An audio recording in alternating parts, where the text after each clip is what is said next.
All right, so let's look at some plugins I built. These are hyper specific to how I work, what my workflow is. So I'm going to talk through my workflow, what these plugins do, and how they help me from this conceptual level. So we're going to build a house really quickly, hopefully using these plugins that will exponentially increase the speed in which I model. So just to give an example, I'm going to open up, show my AutoCAD, and I'm going to open a particular project to where the way I typically model would be drawing a polyline around the exterior. I'm not going to spend the time fully doing it, but I would basically just, make sure I hit the corners, model around the outside, all that sort of stuff, and get an outline of my house along with the interior walls. We're currently working on a plugin that will actually clean all this up for us and prepare these lines. But for now, I just did this manually. And generally, that's the main part of the information I need right now. And that's what you see here. I have this outline of my house at the ground floor, this outline of the second floor. I have my interior walls on the ground floor, interior walls on the second floor. So to model, what I like to do is normally I would take this outline, I would group it, I'll come in here, uh, I'll make that a face, and I'd pull this down, say, I don't know, 24 inches just for a grounding piece for the moment. Offset this 10 inches for my walls. Probably even clean this part up, but indifferent right now. I'll pull this up, 120 feet. And that would be my base level uh, massing. And then I would do the same thing for the second floor. So what I'm going to do now is undo this. So I'm going to explode these lines, make it a face. So I'm going to grab this face, and using my first plugin here, which is called, my under building parts, this is really my foundation base. When I click it, it should do all of that instantly. And I can specify in the wall heights, the wall thicknesses, all those sorts of things. Click OK, and instantly I have it. So that's great. Now I have my interior walls, and this I have a slightly different one.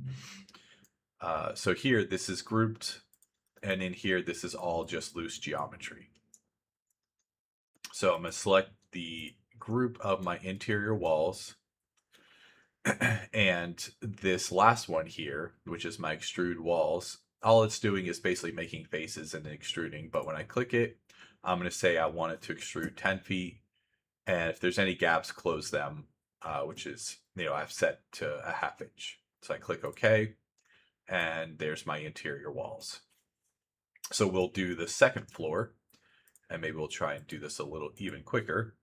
So I'll grab my second floor, and I'm just going to go ahead and place this where I need it to be to start with. So I place it on the corner, and I raise it up. It sits 2 feet. That's going to be my interstitial space right there. So just like I did previously, we're going to make this into a face. I'll select it, and I'll run my exterior wall command.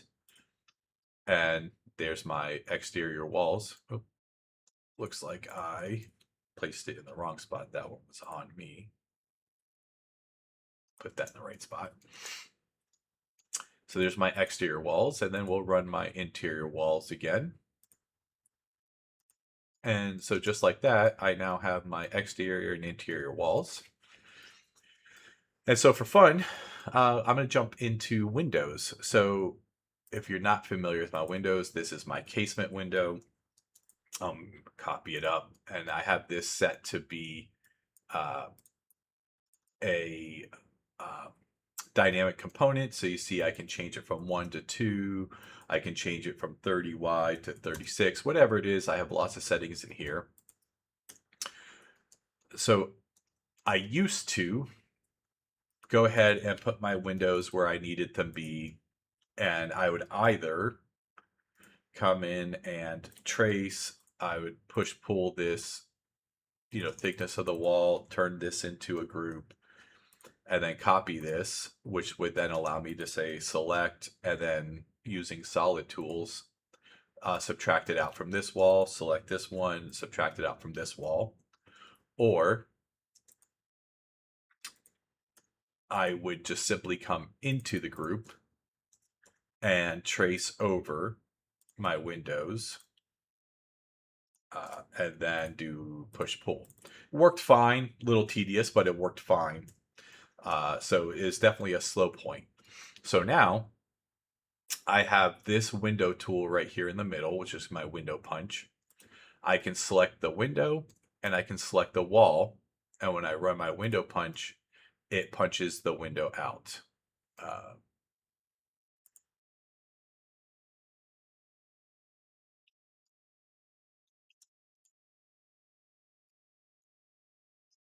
Not sure why I left that behind, but regardless. So we will run it again. And there we go. Yeah, that one worked out perfect. So you can see I can run, I can now move my windows wherever they need to be, select the walls, and I actually have it set to Shift W on my computer so that I can shortcut this. And now I can move my window wherever I need it to be, select the walls, and boom, punches it all out perfectly. Leaves this all as a solid so I can edit it using solid tools however I need to so I can keep my workflow going. Now, I'm going to get rid of this window for a moment and we will heal this, which I have a better way and I'm going to show you that in a second. So the nice thing is this being a dynamic component, and let's say this went from a single window to a double window, I, in the past, would have come in here, push pulled this to be the size it needs. But now I just select the window and the walls again and just do the same thing. Shift FW and boom, I am clean. Now, what if the reverse happens? What if I say I went from a single or double to a single and I need to fill this in? So again, in the past, I would have just push pulled this and cleaned it up. Easy enough, but a little tedious. So here, I actually have this command here, which is a wall filler. And I have this one preset to 10 inches because that's what my wall is. But I also have an 8-inch and a custom. I just overshoot this, run it, and it fills in the wall. And then I just run my command again. So just like that, I could clean up and remove out my windows within the walls, which works extremely well. I also have another function if you needed. This was actually my original version that was meant to trace over the window, but you see it just punches out holes wherever I want. So I left it in there, could be helpful. And the nice thing is I can also just run this heal command and it just erases them all pretty quickly. I also have this last one, which I can draw a rectangle. You see it's loose, select the wall, and this third version does the same thing, it punches out. But what's fun about this one is I can actually do any shape, even this freehand, select that, my wall, and I can punch that through. So really nice. So that's my windows. Now interior, if I jump into my interior walls, I showed you how I built these interior walls, but if, let's say I want to build new ones, I also have this wall creator where right now it's a 4-inch wall, 10 foot high, and right justification. So you see I can start drawing this wall, double click, and I now have a wall there. So that's really nice as well. And if I need interior doors, I have this door command that I can start drawing a line here at the base's edge, and I can say I want this 2 foot 8 inches. So I'm typing 2 foot 8, and just by drawing this horizontal line and clicking enter, it's asking me how deep is the wall, which 4 inches is my typical. My door height's gonna be 8 feet. I can put trim yes or no. I'm gonna leave it on, and then I can give the trim dimensions. I don't have a handle built into this model yet, but it would put a handle on by a specific uh, inference name. So I just need to get that in here, and it would put it in there. And I can also choose the handle side. Currently, it actually defaults to the direction. So meaning if I go left to right, it'll put it on the right. If I go right to left, it'll put it on the left. So when I click OK, you see it actually solid tools out the wall. It builds in my door, and it adds in all of these trims. And this is where the dimension of the trims, they're just basic right now, but this is the 1x4 trim around the door.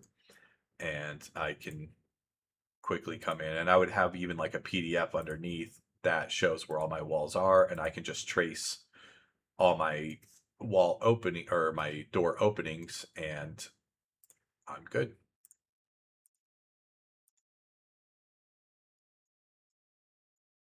So that's my interior door. Now let's build some roofs. So I have two versions of my roof builder.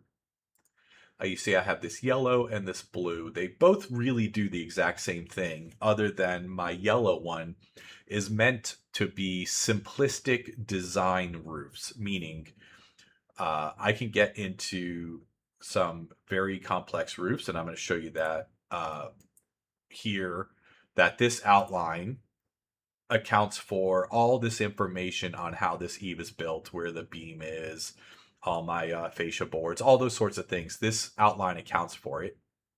But when I'm designing, that's just extra geometry I don't really care about in the moment. I just want to understand roof massing. So I'm just going to draw this rectangle because I just want to build this one piece of roof for the moment. I'll select that face, and when I click the yellow roof, it'll ask me what's the pitch and what's the overhang, and I'm going to leave a default of 4x12 and 24-inch overhang. Click OK. And you see it just builds a very, very simple roof.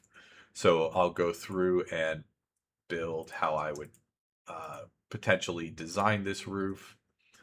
And you see I'm building these as each independent pieces for a couple of reasons. One, that allows me to go, okay, well, what if this raises up? What does that look like? And I can start playing around with my roofs in design mode.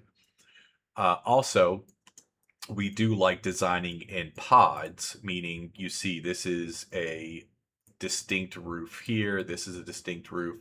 There's no connector piece going across. I can do that, and I'll show that right now. If I remove all of these, and let's say I draw all these rectangles all the way across, and then I'm going to just run my clean command, which gets rid of all these interior lines. Nice clean rectangle. I select this face and run that yellow one again. You see now it actually built it as one complete roof, and you see it actually now built this pod where we like it when this would go down and this would go down, and it connects back here. And then eventually we would just come in with some sort of cricket. But so that's the control that I want to be able to have in my roof design. Okay, so now we'll get into this piece here in a second. We'll say, what if this had a raised beam? I was going to union this all together. So let's say this front entry had a raised beam right there. How do we deal with that? Well, we'll deal with that with the complex roof, and I'll show that right now. So let's build a more complex roof. So this is a general outline. Let me even just rotate this up just to show what's going on. And actually, I'm going to flip it so that we are in the same orientation. So this is that same outline that we were just looking at right here. That's this polyline. right here. Now, to build this complex roof in this tool, I had to break it down into components, and really those components would look like this, meaning simultaneously it's going to build this complex piece based upon my beam insertion point right there. It's going to build my basic triangular roof, and I have this infill piece that needs to be built. It's going to build all three of those and then union them together. So all I need is this eave outline without the angle, right? So that's this piece right here. And this insertion point that's right there, just to give understanding, that is the same thing as this this right here. This is where it's inserting. That's my insertion point. I need the top of the beam because that is going to align. If I come all the way back to my house, that is what this line is right here. So that's what's important. And to properly make an eave, you see I have my axes is that insertion point. That is this point right here. Let me draw. That's that insertion point right there. And you see I went all the way to right here, which is where the roof starts sloping up. So that's what I'm capturing inside of this outline.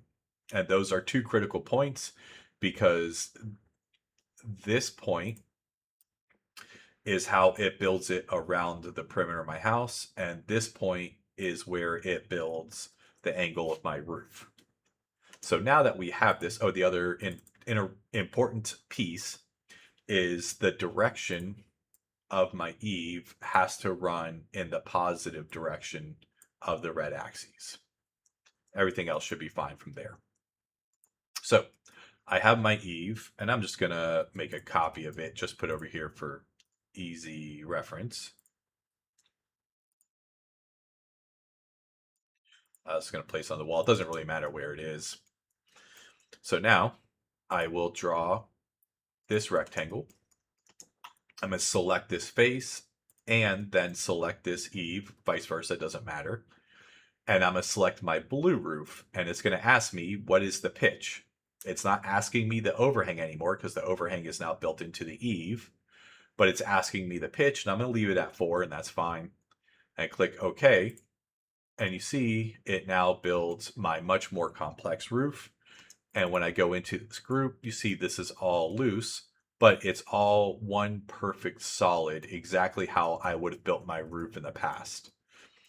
And this now allows me to very quickly run through, select my eave, run, and there it is.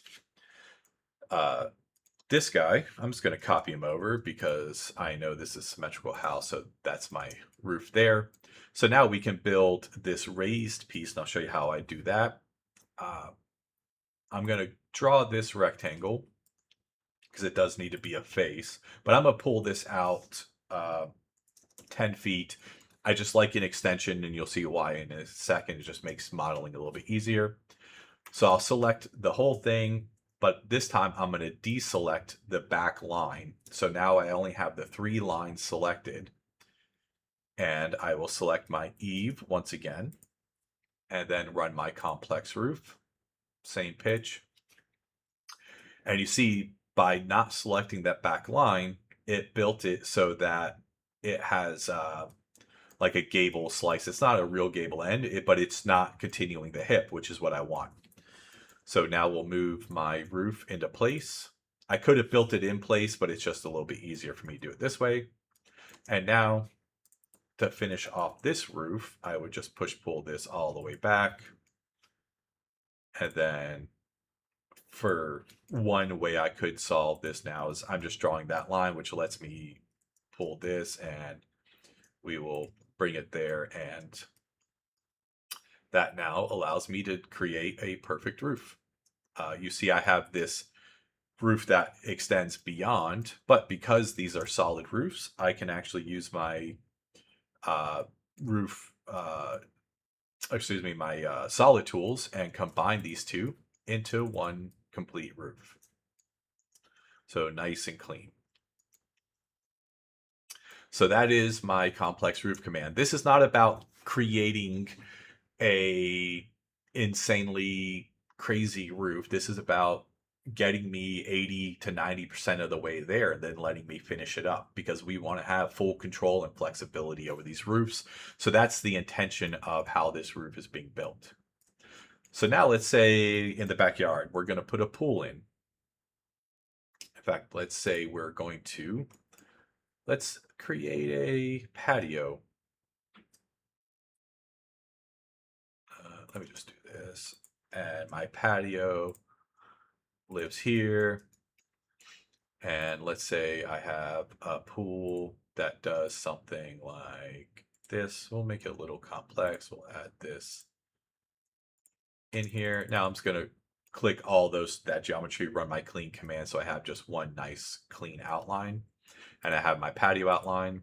So here's my pool face, and maybe put the pool kind of like right there. We'll take the pool face and my ground plane, which my ground plane is a solid, just as a reference.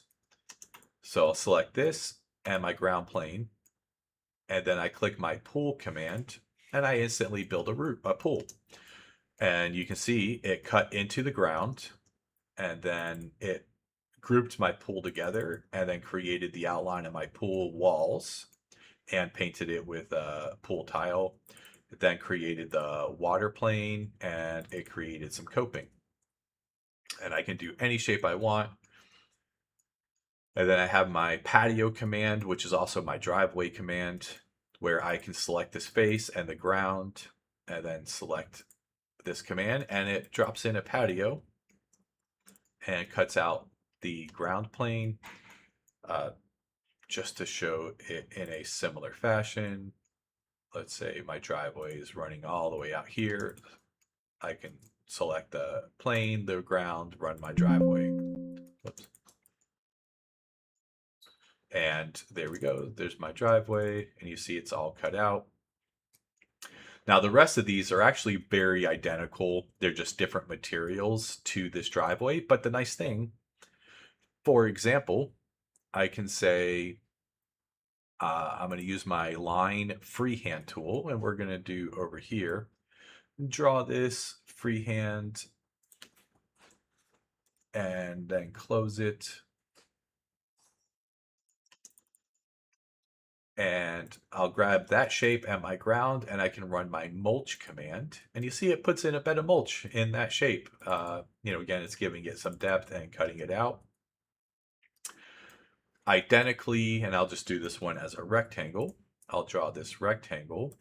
And let's say here, instead of mulch, we wanted stone. This now adds my stone in here. Or if we're here, say on the side yard, and we need an equipment pad, I can select this face in the ground and run my pad, and you see it puts in concrete, and there's my equipment pad. So those again are all the same. These four, the driveway, mulch, pad, and stone, all the exact same command. They just apply different materials, but they allow me to do some site work really quickly. Yeah, so from here, that's kind of everything that I've built to this point. You can see I can now come in with Profile Builder and just add in brackets or crown molding. I can add in trims around the windows. Whatever it is, I would just finish building this out with all of my dynamic components or Profile Builder. And that quickly, I can build my house. Again, this has been modeling for 24, 25 minutes, but that's explaining everything, where I could have built this base now probably in less than 5 minutes with my pool, with my driveway, with everything in here. I could have the core of my house done and then spend more time laying architecture over top of this. And that's really the goal. So it's all I've done so far. I have a lot more I want to do, both in AutoCAD and here, and how these are all connected, and just totally create a much faster modeling process.